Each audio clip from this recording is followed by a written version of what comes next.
All right, thank you everyone for joining us today and welcome. We are excited to share about the Beyond the Box exhibit about UNL faculty's work towards the SDGs, but specifically meeting the maker behind this really unique and interactive exhibit, Peyton Bishop. So before we jump in, I just want to say this is part of the SDG Action and Awareness Week kind of series of events. The University of Nebraska Lincoln, where I am coming from, is participating in this alongside a number of universities throughout the US and the world. So we welcome all folks from Nebraska, but also from other parts of the country and the world joining us today live, as well as checking out this video after the fact. So we're going to speak to all of our present and future audiences here. Before we begin, I'm going to give a very brief bio of our featured speaker today. The maker of this exhibit, Peyton Bishop, is a UNL College of Agricultural Sciences and Natural Resources alumna. Her background is in fisheries and wildlife, and she's a former team member with the University of Nebraska's science literacy initiatives. She has a passion for bringing valuable educational and diverse STEM learning experiences to youth, and currently serves as an AVID tutor with the Lincoln Public School District. I will not take any more of your time, Peyton. Please take it away. Okay, awesome. Thanks, Brianne, for introducing me and everything. I'm going to share my screen here quick so I can get the presentation up.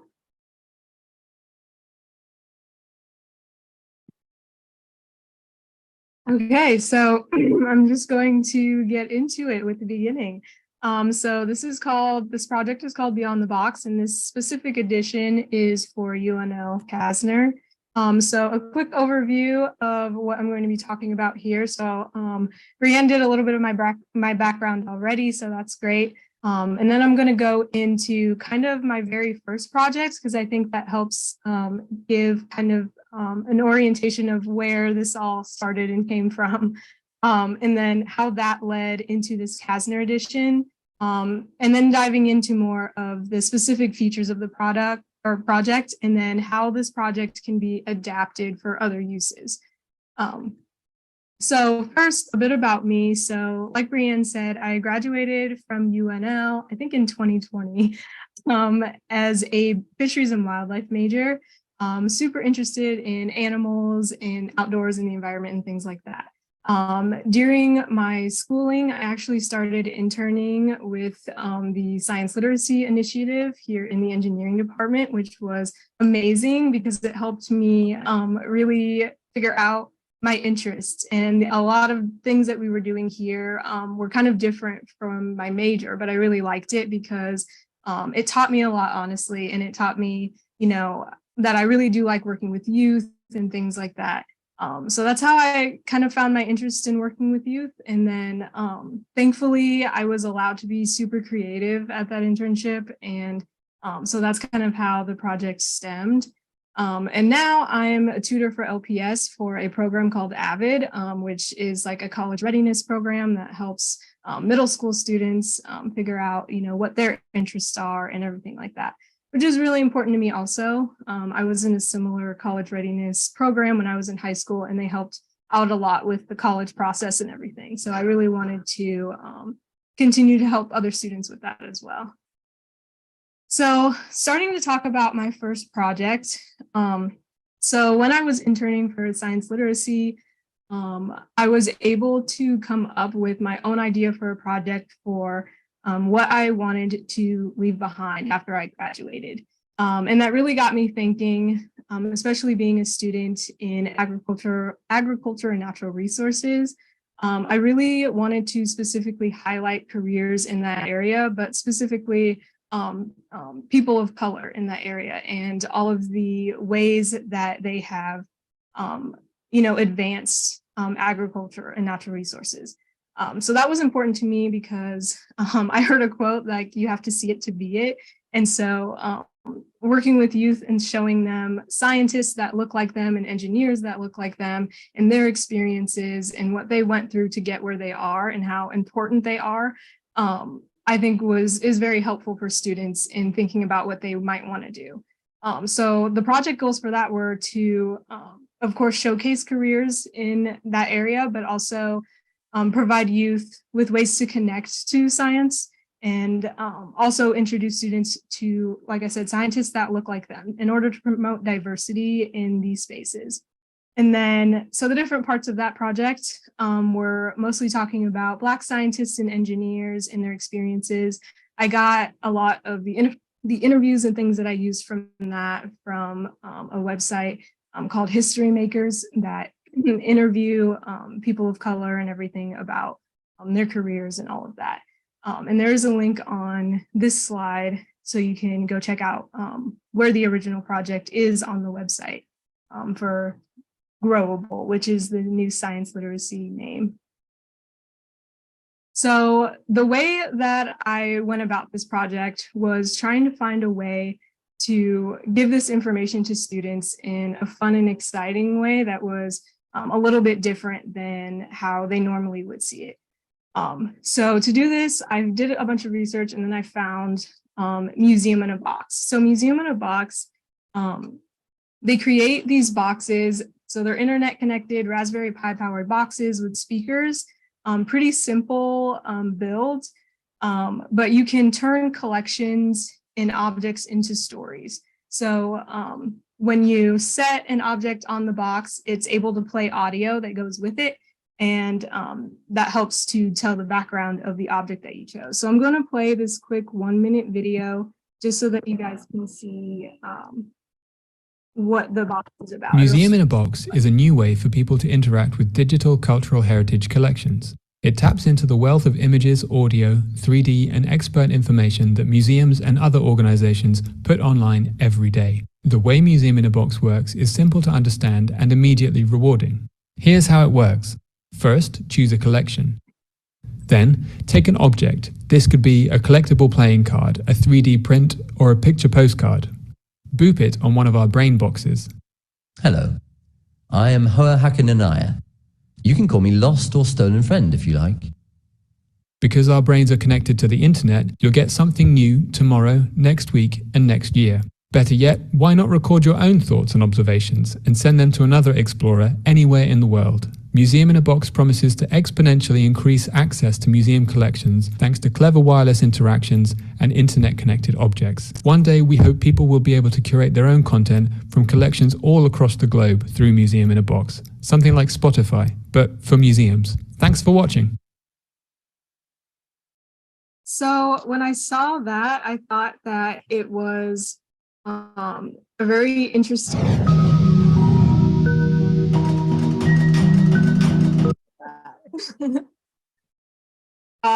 Yeah, a very unique and interesting way to give students information, something new, something hands-on too that they can really touch and feel and kind of see and visualize more. So when I saw that video, I was like, I think we can really do something with this. And so here's just a graphic of the actual box itself and some of the components of it. But mostly it has the Raspberry Pi reader and it has an NFC reader, and then it has stickers that go with it. And these stickers are what you put on the objects in order to play the audio. They have a website where you can upload all of the audio and then write them on the stickers. It's really simple actually, and it takes you right through all the different steps to do it. And it doesn't take much time at all. So it's a very easy way for people to get these different stories out, and very customizable as well. So leading from that into the CASNR Edition. What's going on?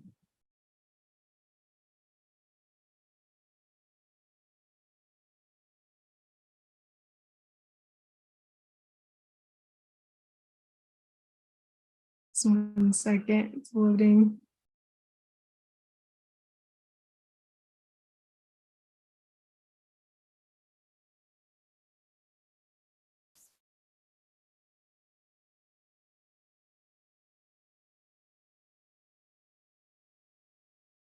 Okay, anyways, we're gonna try to just do it like this, I guess. But so changing from that project into the CASNR Edition boxes, I'll give you just as video so that you can kind of see how my box relates.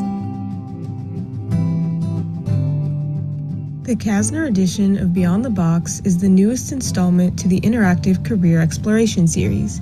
With a focus on the United Nations Sustainable Development Goals, users are able to place objects on the box to hear personal stories from UNL faculty and staff about their careers, the SDGs, and any advice they have. Each box focuses on its own personal value word that users can relate to, including generosity, ingenuity, cooperation, determination, and many others. Users are able to get a view of multiple careers and explore how those careers connect with personal values that the user may share, as well as get an in-depth look at how the Sustainable Development Goals play a part in countless possible careers. With 10 boxes to explore and over 80 objects and audio clips, there are tons to learn about and many unique stories to hear with Beyond the Box CASNR Edition. All right, so that kind of gives you an overview of how that project started. So how it came to be, so the goals for the specific CASNR edition was to engage CASNR audiences with a broader view of ag and natural resource careers. So kind of similar to the first installment, but in this one, we really did want to focus on how faculty here at UNL does work that relates to the United Nations Sustainable Development Goals. Because we do have lots of faculty here that are doing amazing work towards those goals. And I think it was really interesting that they're all very different careers that some people might think don't relate to that, but then you end up finding out how they all relate together and how they all connect together. So to start that, we got a grant. And then with support from Brianne Wolf, who kind of helped us figure out who we were going to talk to about this project and the information we were going to get, we picked out some faculty in order to interview them for the boxes. And then we also just wanted to see what kind of other topics we could cover with these boxes and how that would look. So we have a total of 10 boxes that are highlighting 10 out of the 17 Sustainable Development Goals. So we have no poverty, zero hunger, good health and well-being, clean water and sanitation, affordable and clean energy, decent work and economic growth, responsible consumption and production, climate action, life below water, and life on land. And we chose these 10 because we thought that they had the most amount of people that we could talk to and get a hold of that could give us information about them and kind of related specifically to them. But like I said, the careers for the people that we talked to were very different, and it was really interesting. So like we have paleontology, entomology, hydroinformatics and integrated hydroclimate, textile chemical engineering, and a lot of different branches of engineering also, which I think is great because working out of middle school now, a lot of the students, when you ask them what they want to do, they say, oh, I want to do engineering. And it's really cool to be able to share with them how many different departments of engineering there actually are and what those different departments do and what that might mean. So to start it off, the main focus of this was getting the interviews with the faculty. And like I said, Brianne Wolf helped a lot with solidifying who we were going to interview and things like that. And then I created a list of interview questions to ask them. And for these, since this is really youth and student oriented, I really wanted to get into their background and try to give them ways that they could share stories and their personal stories with how they got into that work. So of course, talking about how they were introduced to the global goals and what kind of work they do now that relates to that, but then also why they think it's important and why personally they work towards those goals and what they get out of that. And then also talking about, you know, what parts of the world their work impacts the most. And then especially for question 5, how important is working with others to reach this goal? So especially for the science literacy, we really do like to focus on systems thinking and how things are connected together and how things relate together. So this question was really interesting because I definitely learned a lot too about how important it is for all of these different people in different departments to talk to each other in order to make some headway on these goals. And then going down into some of the later questions, what they enjoy most about their work. I think it's nice for youth to be able to hear that, the kinds of things they do on the day-to-day basis that they really get excited about still. And then question 7, which is one of my favorites. As a child, did you ever see yourself doing this type of work? It was really, really fun to ask these questions and talk to these people about this and see the vastness of their answers. A lot of people said, no, I had, no idea I was going to end up in this. I wanted to be a soccer player or, something else. But then there were some people like the paleontologists that I interviewed who said, no, I knew I wanted to be a paleontologist when I was in the 3rd grade and I stuck with it. And I always knew that I wanted to do that. And I think that those answers to those questions are important for youth to hear because it emphasizes the fact that even though they don't necessarily know exactly what they want to do right now, that's okay, because exploring your different interests and everything is what will get you there. And everyone's paths change a lot. I know I interviewed someone who, it took them 10 to 20 years to get into the field that they are now, but every part of their path was important and taught them a lot. So then other things, and then like question 9, what advice would you have for young people who want to get involved in work like this? That was also a really interesting question. And I think the students will benefit a lot from hearing that advice because it's specific for them. And it tells them a lot about what kinds of things they could be doing now, or what kinds of things they can be thinking about now, or what they could be working on now, and just give them a little pep talk also that they can do important work too, even if they don't know exactly what that's going to be yet. And then, of course, other resources for them to check out to learn more about the speakers that are on the boxes and their careers. I have to say the interviewing part of this project was by far my favorite. The discussions that I had with these people were really amazing, and the way that they opened up and shared their story and had that vulnerability to share certain parts of their story was really interesting. And yeah, I had great conversations with people and met a lot of great people.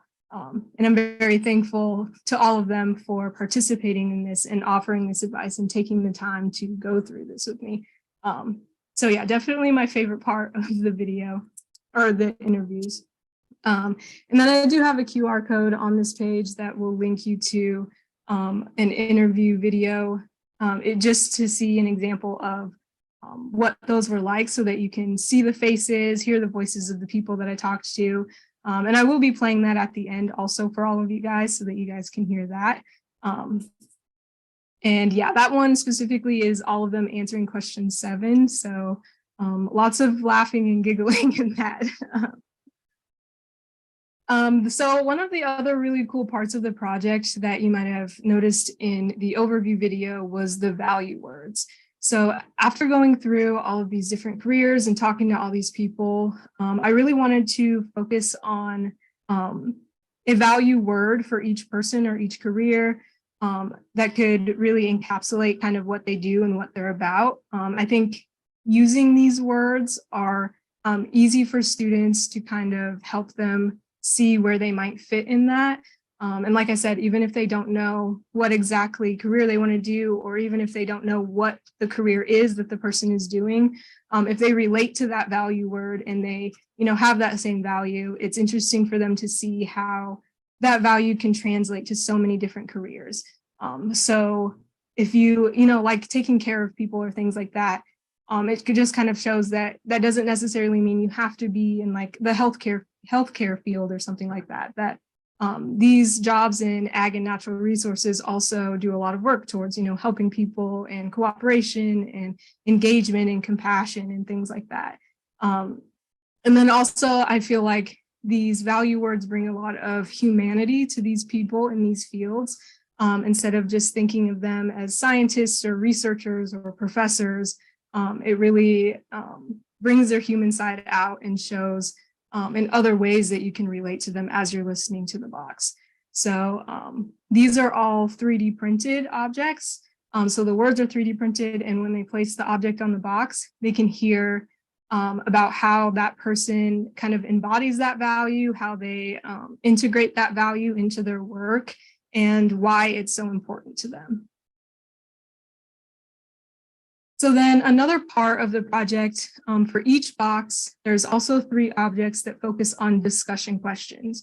This was specifically important because not only do we want the students to listen to the box and listen to the objects and everything, but we want them to really digest the information and think about it. And a good way to do that is have discussions afterwards. So like if this is in a classroom setting or a group setting, these discussion questions are meant to kind of get them talking a little bit more and get them thinking a little bit more about the things that they've heard on the audio. So we broke it down into 3 different sections. So the first ones we have sustainable development goal or systems thinking questions. So these are all examples from the no hunger box, I'm pretty sure. And so like a systems thinking question for that is like, how do you think the COVID-19 pandemic has impacted the number of people experiencing undernourishment and hunger? Has the pandemic impacted you or your family in similar ways? So kind of getting them to relate those stories to their own life. And then also career questions too, because we do want to showcase the careers that these faculty have. And so like this one talks about one of our speakers, Charles Nuazu, and how he works to cut down food waste and provide food for those in need. And how he does that even through his career that you might not think is, directly working in that way. So it asks them to look up other careers that impact world hunger, and were they surprised by how many of those careers were and what they were and how that's connected to ending world hunger. And then lastly, they each also have a value word question, because like I said, we really do want to focus on those values that they can relate to, whether or not they want to do that career or whether or not, they're very interested in the SDGs themselves. I think that they can all relate in some way to the value words. So for each one, we have a question for that. So like having compassion for fellow humans is the reason why there are so many groups and organizations focused on providing resources for those experiencing extreme hunger. Can you write about a time you've shown compassion and how that made you feel? So kind of getting them to think about, things in their life already that can kind of help them showcase what they already value in their life. And then another part of the project is there are calls to action at the end of, on each document that comes with each box. So each box has a card that goes with it that talks about the speaker, their career, and what they do. And at the end of that, there's a part where what can you do to help? And so each one, there are 3 things that the students themselves can research more about or look into in order to make an impact in their own community. And this is kind of a way to help them feel like they have some power right now as they're getting going and figuring out what they want to do, and reminding them that there are things that they can do now at their age to impact either their own communities or the SDGs as a whole. So talking about the adaptability of the box, so there are tons of other ways to customize the box. So you can tell your own stories on the box. So like I said, you can record your own audio. You can upload it onto the box website and code the stickers for them. And that way you can tell any of the stories that you want to. I know that we had another UNL student who did a women in STEM box that turned out really amazing. So she took interviews from a bunch of different women in STEM and gave them each their own object. And then students can go on there and learn about the impacts of these women in STEM careers. But like I said, you can do all kinds of stories. So you can do careers, you can do history, you can do also student-directed projects and presentations. And I think that that's a really good way to involve the students in a project like this. You could always have them, come up with their own research topic that they want to, showcase. And then they're in charge of creating that audio, right? And doing that research and answering those questions and putting that audio all together and getting it uploaded. And then also you can create your own objects and artifacts. So like I said, in order to get some audio to play on the box, the object has to have the sticker underneath. So you can put that sticker on anything. So any objects that go with it or anything like that. So if you were to do this with students, another great way to get them involved is have them create their own objects. getting them to figure out what materials they're going to use, what objects relate most to the specific audio that they created, trying to get the overall picture of what's important and that they're trying to show and get them to find an object that goes really well with that. So right now I'm going to show you another video that kind of gives you a glimpse of what the interviews were like, just so that you can see the people's faces and kind of hear there's a little bit of the stories that they told and everything. I think it helps to see easier what kind of information I was gathering for them and everything.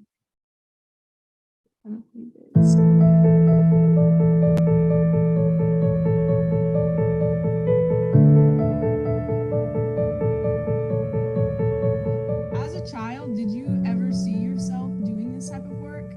No. I've always wanted to be a footballer. Now, this is not the American football. In Africa, we call it, you guys call it soccer here. We call it football. So that has always been my dream. But you know, over time, this life comes and things change. So I've always wanted to be a soccer player. I really didn't think about it. You know, it's one of those things, I didn't see myself working in energy. And I think part of that though could be I didn't know what I was going to do. I think a lot of young people have ideas, but those ideas change as they grow. And even as I was in college and did work in agriculture or did education in agriculture, I didn't necessarily have energy on my radar until it became an opportunity. I was offered an opportunity to teach about energy, and I jumped in with both feet and have enjoyed it very much. So I think it's about following opportunities and not limiting yourself to think that you know, what I got an education in is what I have to do, or something like that. You know, people change all the time, and it's just a matter of putting in the work and effort to make that change.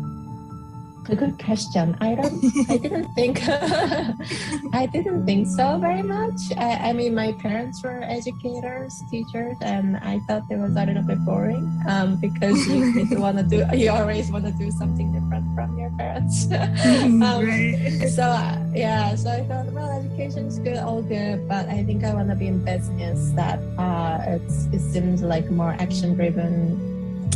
So I decided to be in business. It's funny that I actually came back to education, and then now I'm in the education sector.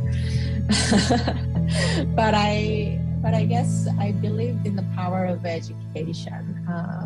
We can all take actions only when we know that we need to take actions. So I think that's a great aspect of education, that you can only hope for the people, right? Like, we can't change many things, but if people change, we can change many things. And I think education is one channel to do that. So I think that's ultimately, I wanted to do something that's good for the society. So I think education is one sector that can do that more directly. And I love business, I love entrepreneurship, and I love my field. So it's a good combination. As a child, did you ever see yourself doing this type of work? That's an interesting question, James. All my life, you know, my dad was also a farmer back in Mexico, where I was born, and that helped me because my dad worked all the time, right? So when was the weekend, and the way he kind of play with us was saying, hey.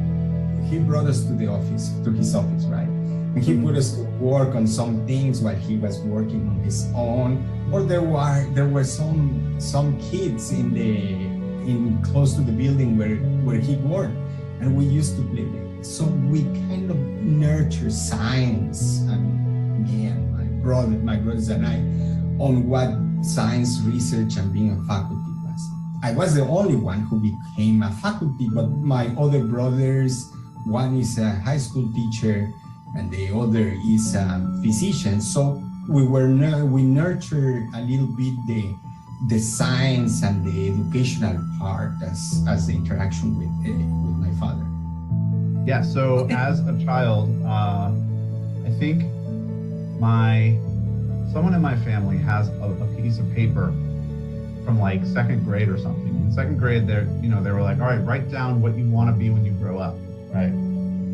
And I think it's my grandmother. She kept this piece of paper, and it says paleontologist. And never looked back, just kept going for that goal. There were a couple times in like high school where I didn't think it was, you could actually be a paleontologist, because like, it's easy to watch Jurassic Park and be like, oh, I want to be that. But then you get to high school and like, there's no paleontology classes. So you're like, oh, maybe this isn't actually a thing. But I kept going and found out, you could major in it and become a paleontologist. So yeah, it worked, it happened. As a child, did you ever see yourself doing this type of work in the future, or is it a lot different than what you thought it might be? Yeah, so I grew up on a farm in the middle of nowhere in rural England in a village of 90 people. Okay. So, I mean, no one ever went past high school and didn't travel. I didn't know anyone except my dad who had ever traveled abroad. So it was kind of different for me to have these, and people viewed it differently, to have these aspirations to want to travel and help people and get out of the village. I never dreamed that I'd have the chance to be involved with such interesting programs and travel so much and meet so many amazing people. So it's way beyond my wildest dreams. That's a great question. I was always interested in the environment. So I think, at some level, I was always wanting to work on something focused on the environment. I think when I discovered environmental engineering, that was a perfect fit because it was really about understanding the environment, but also learning about technologies and designing technologies to treat water or treat waste. And so that was something that I learned about in college, and it was so glad to know that that was a career option for me. Yeah, definitely. It's really nice when you stumble upon something that you didn't really know existed, and then you're like, this is perfect for me. Exactly. That's exactly what happened.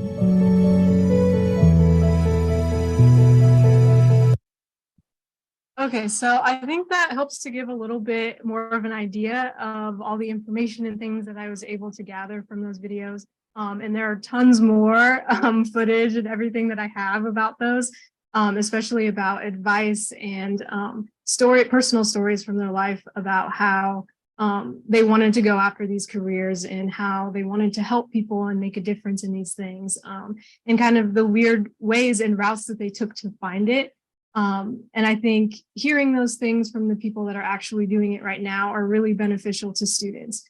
Because as you heard, some people did know exactly what they wanted to do, but some people didn't, and they had to take the time to figure that out. And that's okay too, because they're still super successful in their field and they're still making a really huge impact. So like I said, getting those interviews and talking to people were definitely my favorite part of the project. It definitely showcased the personality and hearts that the people here at UNL have as they're working towards making an impact on these sustainable development goals and other areas that they're in. So I will somewhat end it on any questions or any comments that anyone has or wants to make. I will be here at UNL on East Campus on the 3rd floor of the Union until 5. If anyone local wants to come out and check out the exhibit, we do have a few boxes here. The other boxes are at Lincoln Northeast High School. So it'll be interesting to see, the high schoolers and everything checking that out. And I also did play that video that we just watched for one of the 8th grade classes that I tutor for. And they were super excited first that they were watching me in a video. It was making them laugh, but also we had a great discussion after they watched it. We talked about the pieces of advice that really stuck out to them, and they were able to ask me questions about, well, what exactly does this person do? What is a paleontologist? So we were able to have a great discussion about, and they were asking me questions and things about things that they can do next, and if they think that this interest that they have could be related in any way to these. So it was super awesome to see them really enjoying gathering that information. And then to end it, we have more information about SDG Week in general, and other ways that you can participate in the other events that are happening. So yeah, if anyone has any questions or anything like that, feel free to ask. If not, thank you for watching. You kind of answered the question that I was going to ask, which was about whether it was intended for children or if it's being used. Like you said, you're at a middle school, I think you mentioned now. Yeah. It seems like Yep. those interviews especially would be great for a child to see. You know, like, oh no, I'd never thought I would do this when I grew up. You know, I wanted to play soccer. Like that's I'm from New York and I live in New York now, and I found it interesting to hear. I think it was one of the professors talking about like, well, yeah, when I came to school for agriculture, and you're in an agriculture program, and obviously this is Nebraska, right? So I just thought it was interesting, like how many people like, well, obviously I'm going to study agriculture.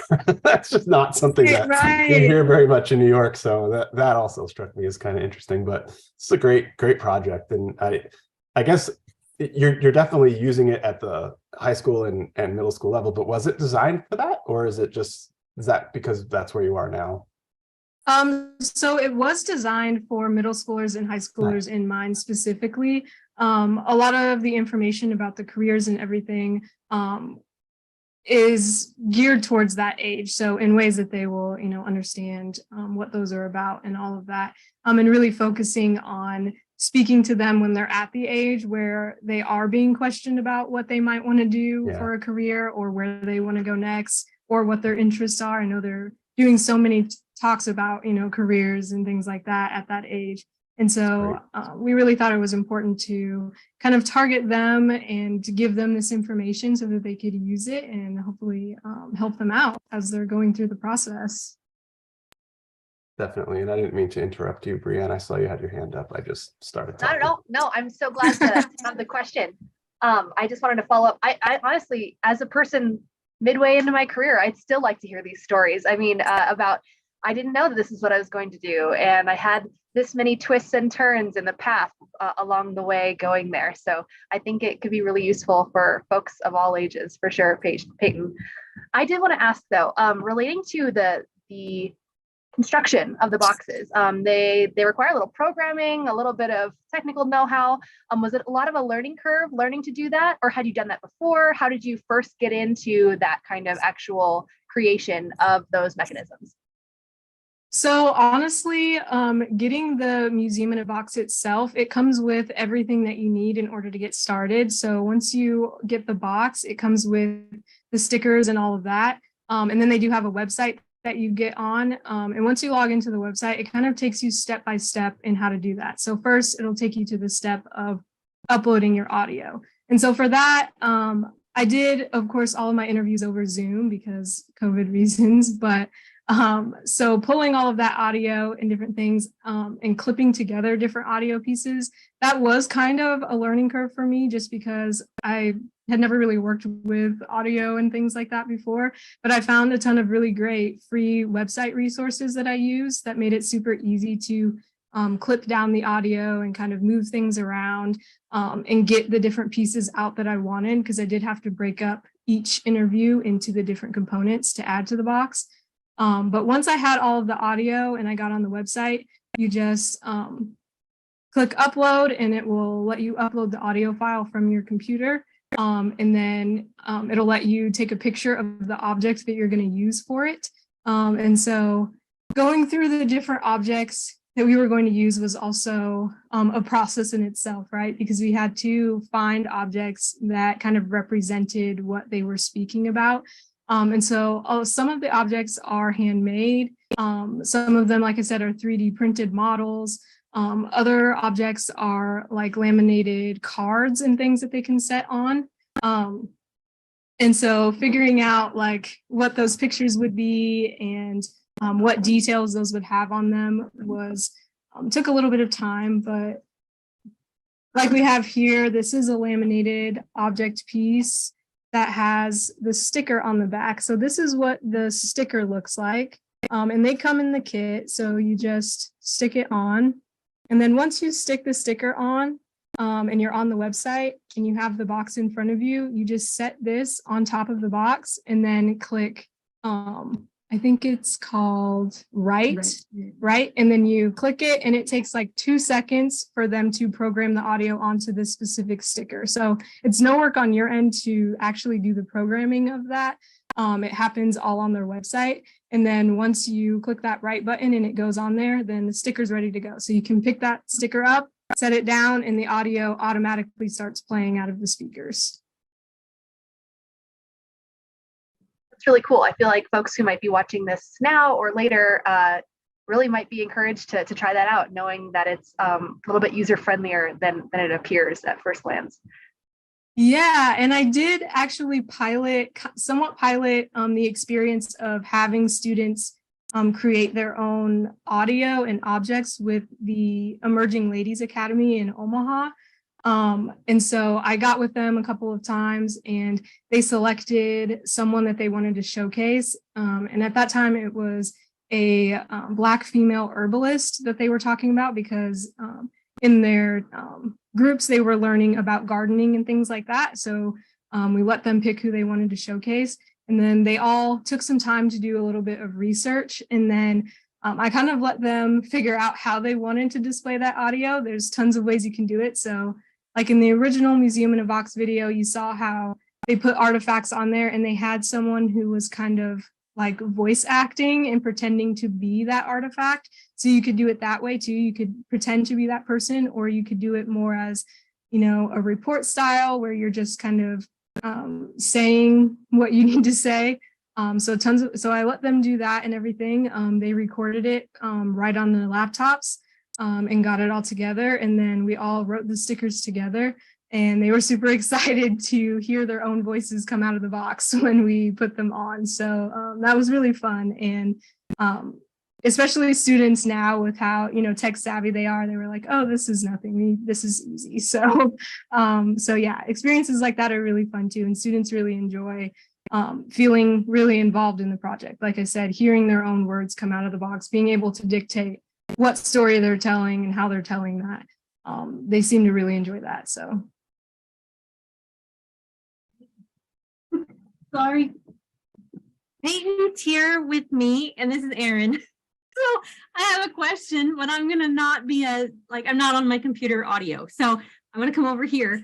So I'm really curious, Peyton, if you can share a little bit more about our thoughts, like when you were developing, how you really thought about accessibility and how like affording a box and like a box is how much money and how else people can do it, so that if you don't have a lot of budget, how you could do this experience in a different way.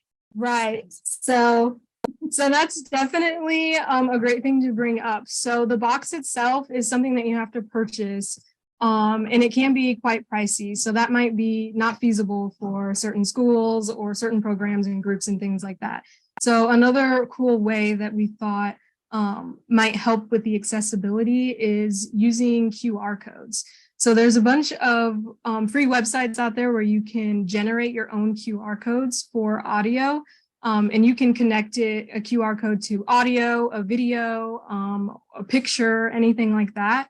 And so you can go in and you can have your audio, or if you have the students make a video or something where they're, you know, acting or doing something like that, you can also print out those QR codes and place them places. And so when people are looking at their project or family members are coming to see it, they can just scan that QR code on their phone or other device, and it will link them right to audio that can play, or a video that can play, or a project paper or something like that. And so we think that that's a great way that you can get around not buying the physical box, but still being able to get that experience of, you know, doing your own audio project or something like that. So that way it can reach other people who might not be able to afford the box itself, but still want to participate in something similar and do some sort of similar project.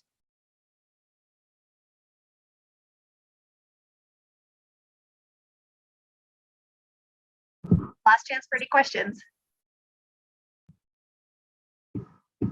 If not, we will probably wrap up. I want to thank Peyton again for taking time to share about this really cool project and your fascinating kind of journey behind creating it all. We super appreciate you, A, doing it, B, being willing to have the exhibit showcased at the East Campus Union, but also being willing to chat about it today and even walk through with anyone who wants to come by, swing by the Union here after we wrap up this call and look at it yourself, ask more questions from Peyton, and have more ideas sparked. So thank you again, Peyton. Very, very beautifully done.